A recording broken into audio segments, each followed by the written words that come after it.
السلام علیکم ورحمۃ اللہ وبرکاتہ۔ الحمد للہ وکفی وسلام علی عبادہ الذین اصطفی، اما بعد۔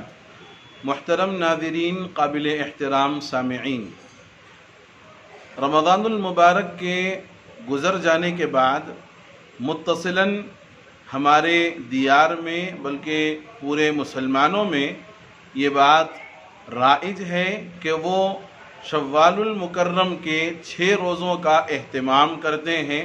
آئیے ہم شوال المکرم کے 6 روزوں کی فضیلت اور اس کے ثواب سے متعلق احادیث مبارکہ میں جو بشارتیں آئی ہیں اس کو جاننے کی کوشش کریں۔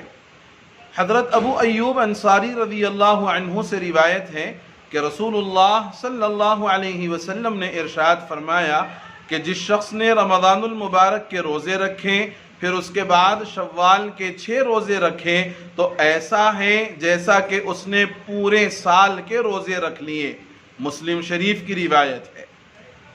حضرت ثوبان رضی اللہ عنہ سے روایت ہے کہ رسول اللہ صلی اللہ علیہ وسلم نے فرمایا جو شخص عید کے بعد 6 روزے رکھے تو وہ پورا سال روزے رکھنے والا ہوگا، کیونکہ ایک نیکی لانے والے کے لیے 10 کے برابر اجر ملتا ہے۔ ابن ماجہ کی یہ روایت ہے۔ یہاں ایک بات ہمیں یہ سمجھنی ہے کہ رمضان کے روزے اور متصلاً شوال کے 6 روزے رکھنے والے کو سال بھر روزہ رکھنے کا ثواب ملے گا، ایسی بشارت ہے۔ آئیے ہم اس کی تھوڑی سی مزید وضاحت کر دیں کہ یہ کس لیے فرمایا گیا اور یہ بشارت کیوں دی گئی۔ ایمان والوں کے لیے قرآن و حدیث میں یہ ضابطہ طے کر دیا گیا ہے، من جاء بالحسنہ فلہ عشر امثالہا، کہ جو ایک نیکی لائے گا تو ایک نیکی پر کم از کم 10 نیکیوں کا اجر ملے گا۔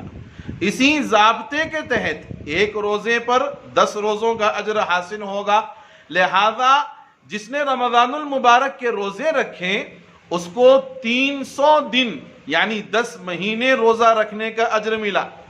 پھر جس نے شوال کے 6 روزے رکھ لیے تو اس کو 60 دن یعنی مزید 2 مہینے روزہ رکھنے کا اجر حاصل ہو گیا۔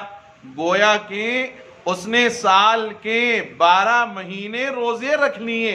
اسی لیے کہا گیا ہے حدیث میں کہ ایسے شخص کو سال بھر روزہ رکھنے کا اجر ملے گا۔ شوال کے روزوں کا حکم یہ ہے کہ یہ 6 روزے رکھنا سنت اور مستحب عمل ہے، یعنی رکھنے پر ثواب ہے اور نہ رکھنے پر کوئی پوچھ یا عذاب نہیں ہے۔